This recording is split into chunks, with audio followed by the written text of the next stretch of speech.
I'm home. What's up? Mom couldn't stand it anymore, knowing he was cheating on her, so she made Dad disappear. That's not true. Allison is misunderstanding something. I have to tell her the truth. It's not like that, Allison. Ian has already passed away. My name is Elise, 39 years old, almost 40. My husband Ian was 2 years older, and together with our 12-year-old daughter Allison, we were a family of 3. We got married when I was 26, having been friends from the same college. Ian was just a funny and kind senior when we first met. But Ian and I shared a love for music, gradually grew closer, shared meals, went to concerts, and deepened our relationship after becoming working adults. We married a year after we started dating. We both thought marriage was still far off, but then Allison happened. My pregnancy led to a shotgun wedding. I loved my job and intended to continue working after giving birth, but became a housewife at Ian's strong wish. Allison's birth was difficult, and it took a toll on my body, so returning to work might have been tough anyway. When I was bedridden with ill health after giving birth, Ian would kindly speak to me. I'll earn enough. You just need to keep the home. I found his words very reassuring. However, my health didn't fully recover after Allison's birth, and the doctor said a second pregnancy would be difficult. Fortunately, Allison was healthy and developed well, quick to learn words and read. But life with a child meant being busy with housework and childcare every day, and working seemed impossible. My parents' home was over half a day's journey away, and Ian's in-laws were more than 2 hours away. Ian and I both, from the countryside, had moved to the city for college. Mom had helped out during Allison's birth, but couldn't often visit afterward, and Ian's job with frequent business trips meant he was seldom home. He often said he wanted me to keep the home. I was raising Allison alone, without relying on anyone. Perhaps a hometown delivery would have been better, but considering the difficult birth, it would have been hard. And maybe I was bound by Ian's words about keeping the home, struggling every day to manage housework and childcare. Mom always said, come back home any time, but I always refused. Ian worked at a travel agency, heading a department dealing with corporate sales. Maybe because of his job, Ian often had business trips, mostly on weekends. He also worked late often, so he was rarely home. This life continued, and sometime after Allison entered elementary school, I finally started to have some free time.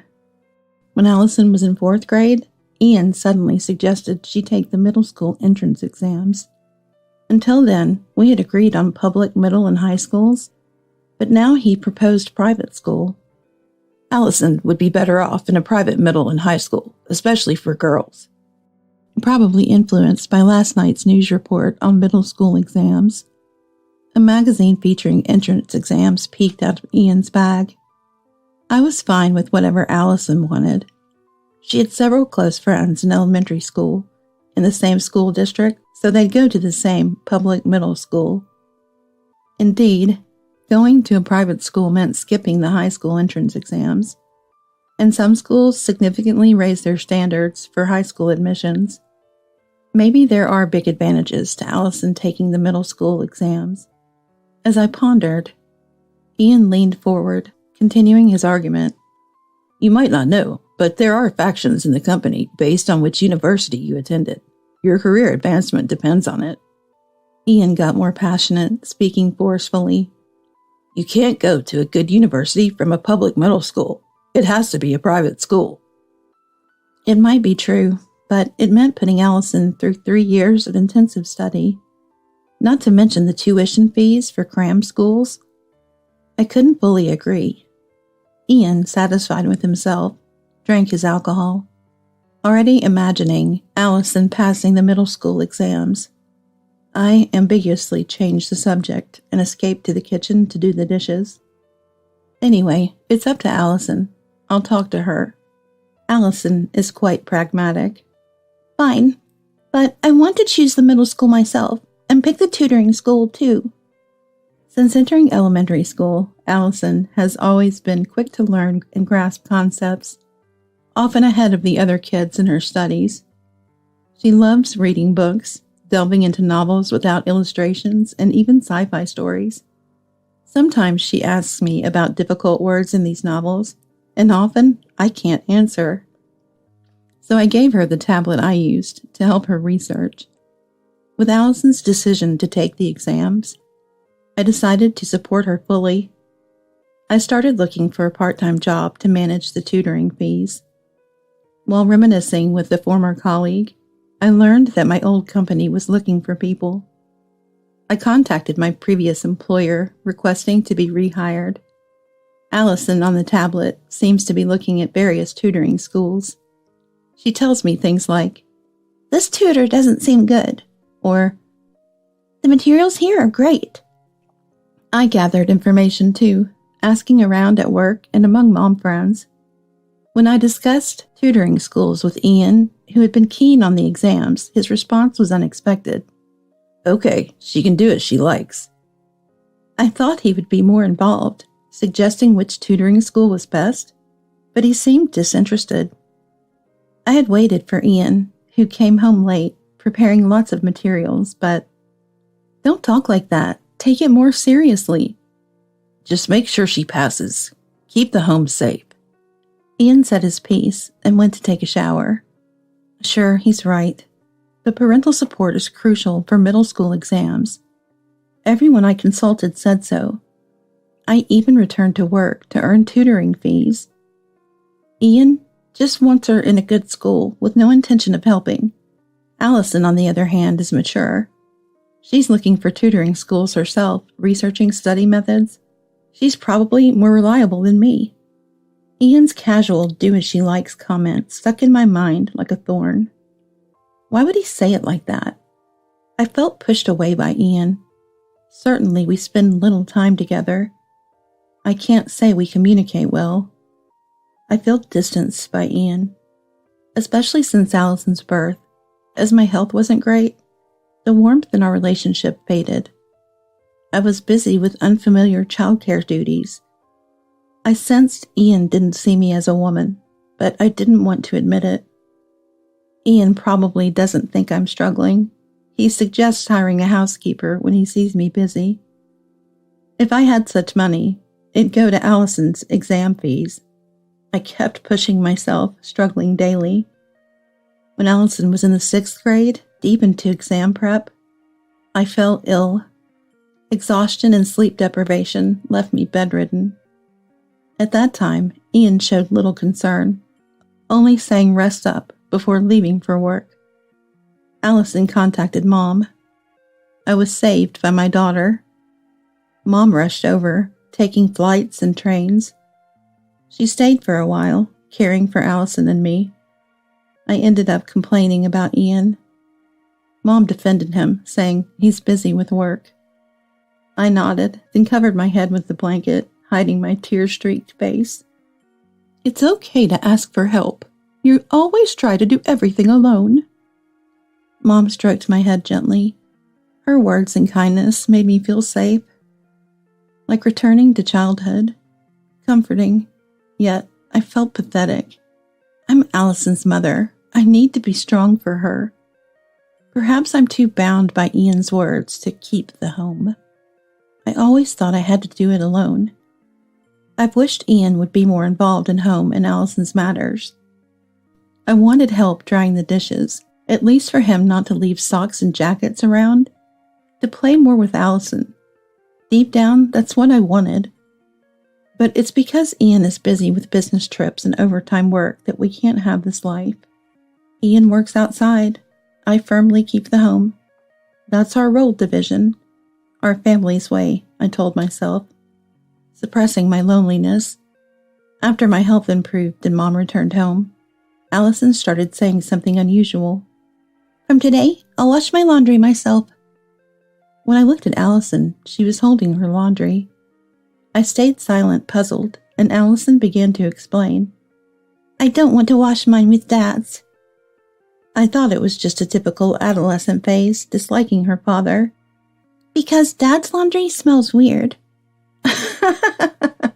I laughed and replied, "It's just body odor from aging, right?"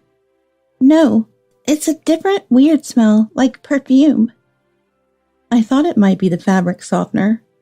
Anyway, I didn't take it too seriously. "Okay, but I'll sort and wash them." Allison said okay and left the living room. But the story didn't end there.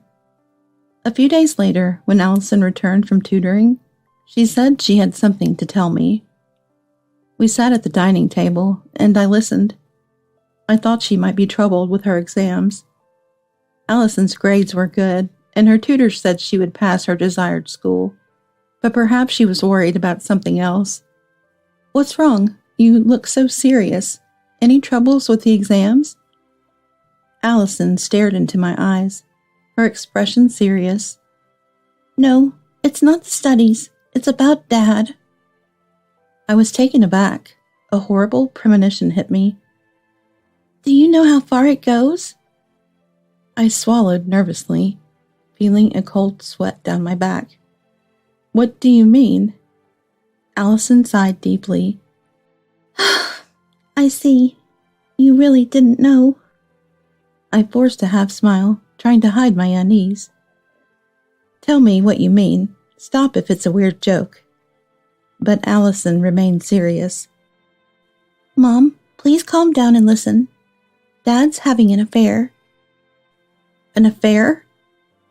I hadn't suspected, but Ian's frequent business trips and overtime had seemed excessive. However, I never expected to hear such words from Allison. Mom, you really didn't notice, did you? I thought Ian's just work-obsessed. Allison reached out, holding my hand in hers. Mom, please face reality. Even if Dad's obsessed with work, have we ever had a family vacation together? Allison and I had taken long vacations to my parents or in-laws, but Ian was never there. Even short, nearby trips were just the two of us. Looking back, Ian was always absent. Allison continues talking. Haven't we? Isn't his company too much of a black company? Ian's company was indeed popular among students for employment. But Ian's a manager. He's busy. I stuttered, trying to cover up. Allison remained calm. Managers aren't that busy, right? He shouldn't have so many business trips. I couldn't argue against Allison's points. Management rarely leaves the office for field work, mostly desk jobs. It was the same at my company. Also, friends with busy parents usually get taken on summer or Christmas vacations. What about us? I stayed silent, unable to refute. Indeed, everything Allison said was right. Dad's been irresponsible. I've always thought that. I didn't want Allison to speak ill of Ian, or to think badly of him. He's not irresponsible, right? He supports our life. Allison interrupted me mid-sentence. That's a given. Every family does that. What I mean is, does Dad care about you or me? Allison had realized something crucial. The worst form of abuse from a parent to a child is indifference. Finally, Allison said it. Ian was failing as a father. But how did Allison notice Ian's affair? I hadn't. I asked her how she knew. Allison said she smelled a sweet, unusual scent on Ian's laundry, different from our usual fabric softener. She smelled the same scent on a woman passing by her tutoring school. It seemed like perfume. Allison's tutoring school is near a bustling area with many adult-oriented shops. That's probably where she noticed the scent. Also, Mom, I'm sorry. I should apologize first. I wondered what she was talking about and nodded slightly. Listen, I skipped tutoring and followed Dad on his business trip. I opened my eyes wide, about to speak. Allison began to talk, cutting me off. That's why I apologized first. Just listen without saying anything. I decided to encourage her to continue and nodded slightly again. Dad wasn't on the business trip alone. He He was with a woman, and they were holding hands like lovers do. I was faced with a harsh reality and unknowingly straightened my back. Allison, perhaps nervous, swallowed her saliva. On a different day, I went to Dad's office around 7 p.m. Dad and that woman came out and went into a hotel together. I was confused. The things I had been avoiding were now laid bare before me. More than that, I felt guilty for letting Allison, still in elementary school, go to such a place. Making Allison do such a thing, I'm failing as a parent. Tears started to spill from my eyes. I'm sorry for making you do all this, Allison. I'm a terrible mom. Allison gripped my shoulder tightly with one hand and handed me a tissue with the other. I just want to see you happy and smiling, Mom. Allison looked at me with a gentle gaze. Thank you, but don't do anything dangerous like this again, okay? I spoke to Allison with tearful eyes and a nasal voice. Got it, sorry. Allison apologized sincerely. I shook my head vigorously. It's not Allison's fault. The one to blame is Ian, of course. But now, it's a matter for adults. I don't want to involve Allison. But remember this, I'm always on your side, Mom. I stood up and hugged Allison tightly. After that, Allison stopped talking about Ian. I had suspected Ian's infidelity. I had been turning a blind eye to it. I didn't want to admit it, and I hated the thought of arguing with Ian. I thought enduring it alone was enough to protect our home. But Allison couldn't bear it. I hadn't considered her feelings. I was wrong. I made Allison feel bad and put a burden on her. I work at an insurance company. I know some investigators. I finally decided to ask an acquaintance to investigate. I hesitated to expose our family's shame, but I couldn't keep quiet any longer. I asked someone I could trust. After a while, the investigation results came in. I knew it, but being confronted with reality like this was more mentally painful than I imagined. The envelope contained detailed records and photographic evidence of Ian's infidelity. Every time he said he was on a business trip, he was actually going on dates with that woman, even going on overseas trips. As I read the report, I felt something break inside me. What had I been protecting all this time, and for whom? I had vaguely thought that one day Ian would turn to me, and we would grow old together as a loving grandpa and grandma. Thinking about it now, it was such a naive wish. Reading the report made me feel sick.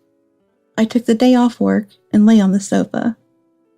I couldn't muster the strength to do anything. It was afternoon before I knew it, and Allison returned from school. Allison wanted to read the report, but of course I couldn't let her. Reluctantly, she gave up, ate dinner, and then went to tutoring. Alone at home, I wondered what to do, how to face Ian. All these thoughts swirled in my head when Ian returned. Unusually early. He always comes back early when I least want him to. I quickly hid the documents behind the dish cabinet. I'm home. I heard Ian's voice and turned towards the door leading to the entrance. There was something like a black shadow.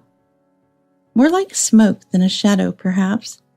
About the same size as Ian. What on earth is this?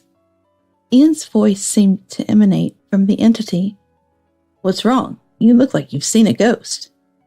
Yes, in a way, this is a ghost, isn't it? It must be Ian, I suppose. But I just can't recognize him as Ian. Can this even be called a human? But if not, what is it? My mind was racing with various thoughts. It's nothing really, just a shadow or smoke, something that resembles Ian. That's what I concluded. I'm back. Huh, what's wrong? Saying that, the Ian-like figure placed a deli item he was holding on the table and started eating. I found myself unable to fully comprehend Ian's words and often ignored him. Lately, Ian hasn't been eating the dinners I make. He usually comes home late, One day he returns early. He brings deli items like this. Since that day, whenever I looked at Ian, he appeared to me only as a blurred shadow. Ian had become something like Ian. My memories of what followed are vague and hazy. Allison told me that I had stopped doing Ian's laundry and only prepared meals for 2. Allison said, "It's okay to make just for 2. Dad doesn't eat at home anyway." She later told me this with a laugh. There was a day when Ian unexpectedly said he would eat dinner at home. Allison had no tutoring that day, so the 3 of us were supposed to have dinner together. I had only prepared for 2, and Ian seemed suspicious. "Hey, where's my dinner? Allison, tell Elise." "No way. Why do I have to tell Mom for you?" Allison retorted without even looking at Ian. "You know, Dad isn't needed in this house anymore." Then Allison took out her mobile phone and started talking to someone. "Hello, Grandma? It's Allison. He's here." I was puzzled why Allison was talking to Mom. Allison and Ian were arguing. Words like, "don't be ridiculous," and "what are you saying now?" were floating around. It was as if a membrane had formed over my ears, and I could hear only muffled voices. After a while, Mom and Dad entered the living room. Allison was talking to Mom on the phone, but could she really come to our house this quickly? "Mom, what's going on?" I asked, Mom confused. Tears were in Mom's eyes. "Elise, you've become so frail." With that, Mom hugged me. Dad stood by Allison, gently patting her shoulder. There, you did well." Allison looked up at Dad with a relieved expression. "Grandpa?" "It's our turn now. Allison, go to your room." Allison puffed out her cheeks. "No way. I have something I want to say to Dad, who drove Mom to this point." Allison's words, "who drove Mom to this point," stuck with me. Allison turned to me, looking at me with a sad expression. "Mom, do you realize what's happening to you? I told Grandma that you're broken." I tilted my head slightly. What does she mean by "I'm broken"? Allison spoke to Ian. "Dad, Mom doesn't think of you as her husband anymore." Ian seemed surprised by the sudden visitors, but Allison's words brought him back to reality. "Hey, Allison, what are you saying? Right, Elise?" Ian turned to me, seeking help. Then Dad gently asked me, "How many people did you prepare dinner for today?" I was puzzled by Dad's question. Why would he ask that? "What are you talking about? We're not just 2. I only made dinner for 2. Besides, there's just this weird shadow-like thing." Dad and Mom looked at me with sad eyes. What's going on? Am I forgetting something important? "Today we're here to talk to this person only." Dad pointed to the floating Ian-like thing. Dad handed me an envelope he was holding. Confused, I took it. What's this envelope about? Dad's eyes lowered, perhaps with sadness. "Allison sent this to our house." Mom's face clouded with tears. "You've even forgotten about the investigator, haven't you?" Mom sounded mournful. I couldn't figure out why Mom was so upset. "Mom, why do you look so sad?" Mom, with tears in her voice, told me something shocking. "That there is your husband, Ian." Ian let out a surprised, What do you mean, Elise?" Ian's voice was muffled and hard to hear. I was so surprised I couldn't react at all. "That's what I've been saying. It's your fault Mom broke. She can't even recognize who you are anymore." "Oh, come on. Stop joking around. You know who I am, right, Elise?" Ian, still sounding muffled, as if his voice was coming from afar, grabbed my collar. It felt unreal, like I was in a dream. No matter what this shadowy Ian-like figure did to me, I feel like I'm in a dream. "That's why it's no use. Look into Mom's eyes." Let go of Elise, Ian. Dad pulled me away from the shadow. Then my parents started bombarding the shadow with words. Mom, you might not understand now, but... Allison, holding my shoulders, looked straight into my eyes. I noticed something was off with you, Mom, so I contacted Grandpa. I even sent him the envelope hidden behind the cupboard. My condition, was it really that strange? Indeed, recently, I've been feeling detached from reality, almost like I'm floating slightly off the ground. For some reason, it felt like my feet were slightly lifted off the ground. Mom couldn't stand that he was cheating, so she made Dad invisible to her. That's not right. Allison is misunderstanding something. I have to tell her the truth. No, Allison, Ian is already dead. The Ian-like figure seemed to say, What? Allison looked at me sadly, then turned to Ian. Dad, that's what's happening. Ian slowly sank into the ground. Let's leave for today. Mom gently embraced my shoulders and led me to the entrance. That day, I left the house with Dad, Mom, and Allison, leaving a weeping Ian behind. A few days later, we visited Ian's parents' home. Allison was staying at a hotel, apparently. Ian's parents apologized profusely to me. Elise, it's been a while. We wanted to visit you, but Tamara was hospitalized due to stress. I see. Tamara was very fond of Ian. She was too attached to Ian, right, Ian? At John's call, Ian emerged from the back. There was another Ian-like figure here, which surprised me at the time. Ian, with his muffled voice, began to speak. Dad, what's all this fuss about? Ian looked back and forth between my parents and me. Father-in-law John looked sternly at Ian. John, usually a man of few words and a stern demeanor, valued etiquette highly. What do you mean? What's this all about? John scolded Ian sharply. Ian stood up straight, startled. We've received a report from the investigator. Elise, I'm so sorry. It must have been a shock when you found out. So Dad's blaming me too, huh? John raised his voice even louder at Ian. How many years has it been since you stopped coming home? Tamara was very lonely without you.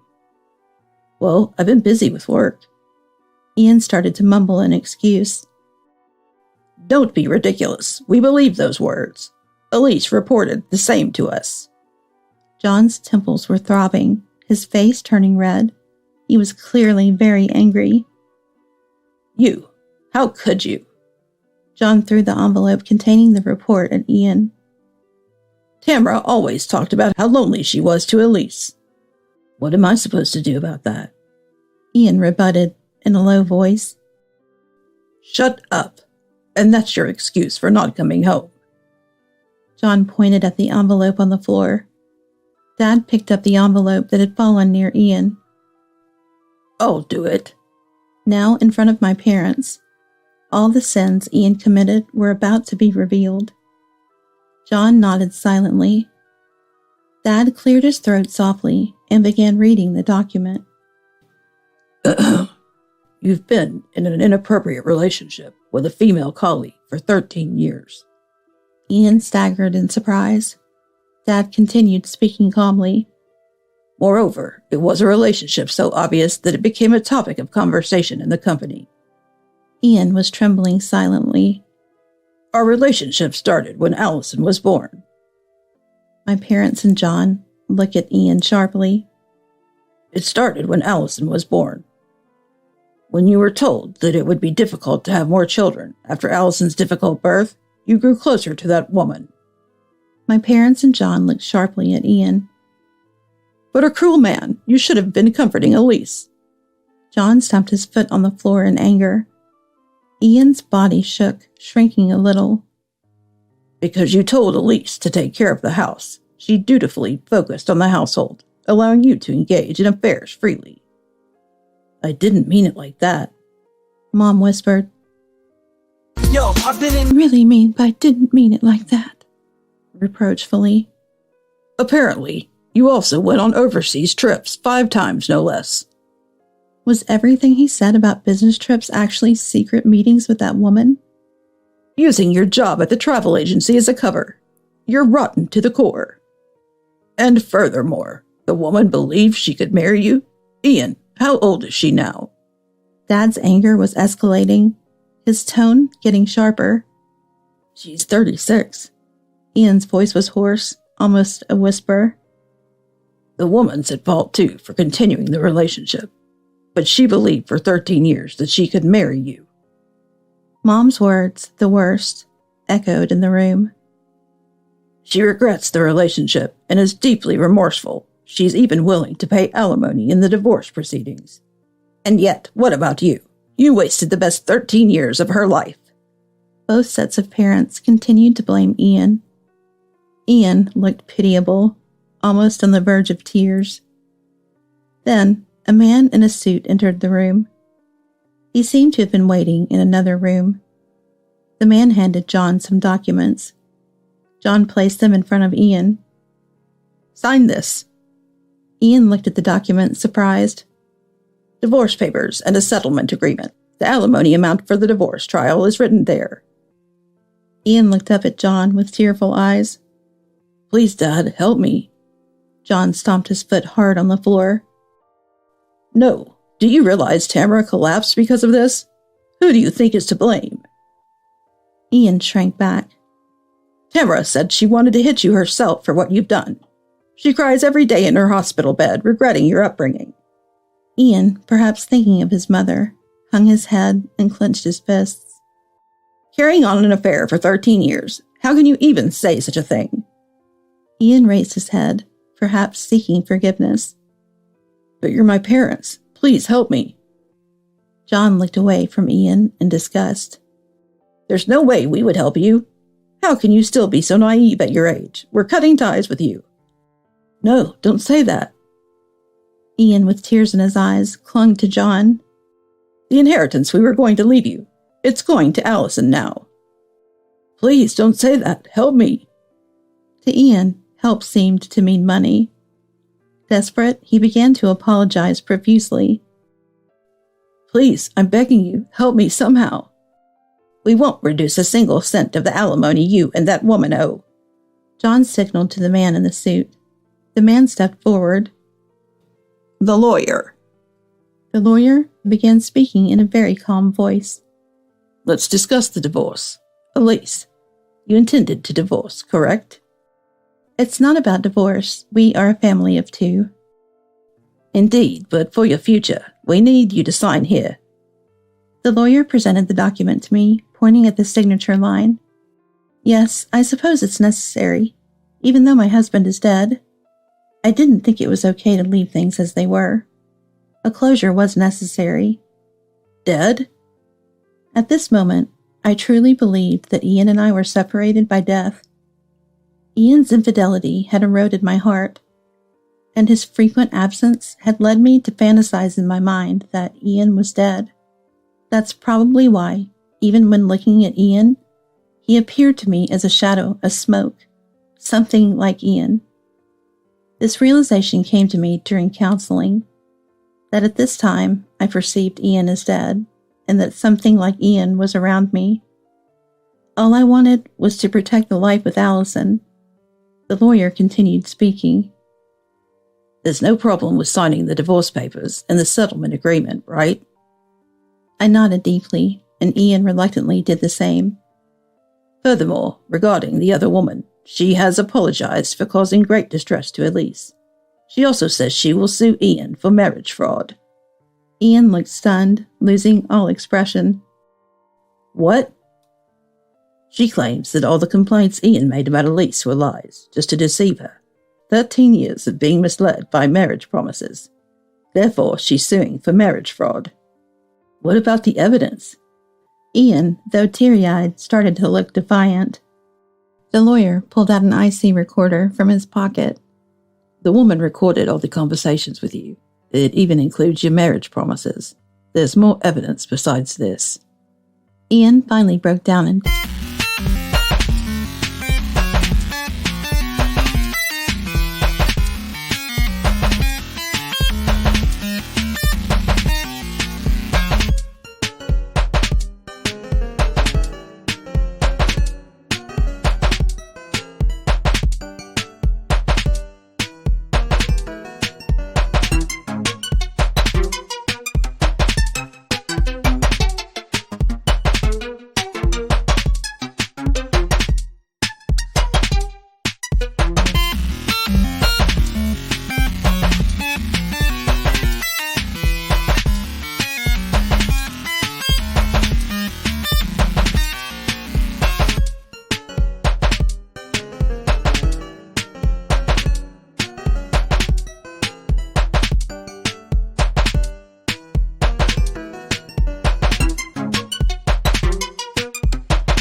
tears. The woman said she's awakened from this ordeal. She's determined to break up with him for good. Ian continued to cry. Finally, there's something she asked me to say to Ian. The lawyer faced Ian squarely. Don't mess with me, you bastard! The lawyer shouted at Ian with such a loud voice that it shook the room. Then he turned back to us. My apologies. Ian, startled, collapsed to the floor. My parents and John cheered with an, "Oh." The lawyer left, saying, That will be all. Ian remained sitting on the floor, as if his legs had given way. Ian, don't think this is the end. You're being disowned from this house and going to a monastery. A priest I know has agreed to take you in. There, you'll train, acknowledge your sins, and accumulate merit. Ian hung his head, tears streaming, sobbing. Elise, don't worry. The alimony will be paid out of Ian's retirement fund. He'll also get a little salary. Dad placed a gentle hand on my shoulder. Even if a guilty verdict for marriage fraud is reached, his salary will be seized. Subsequently, Ian resigned before being criminally charged with marriage fraud. He claimed he didn't want to trouble the company, but likely it was for the retirement fund. When he said goodbye at his company, he was laughed at and badmouthed a lot. The woman also resigned and paid me alimony with her retirement fund. I received a sincere apology letter from her. She hoped to start a new life. Though she was suing Ian for marriage fraud, it seems she agreed to a settlement. The lawyer told me the settlement amount was substantial. Ian entered the monastery as a monk, devoting himself to rigorous training. Waking up at 2 a.m., lights out at 11 p.m., with no days off, being rigorously trained by senior monks. For the often lazy Ian, it must be tough. The monastery's priest reports to John daily about Ian's training progress. The compensation for the divorce trial was paid in full by Ian. Moreover, by making Ian renounce his share of our property, all savings, the house, and land are now in my name. The child support for Allison is partially paid from the small salary from the monastery, with the rest covered by Ian's parents. Since the day I confronted Ian at his parents' house, I've been attending counseling. I didn't need hospitalization. I'm recovering at home, taking my time. Now that the main source of my stress is gone, I've been feeling better lately. I might even be able to return to my job, which I had taken a leave from. Allison successfully passed her middle school entrance exams. Despite everything that happened, she continued studying. I'm really proud of her. Today we're going shopping for Allison's middle school uniform.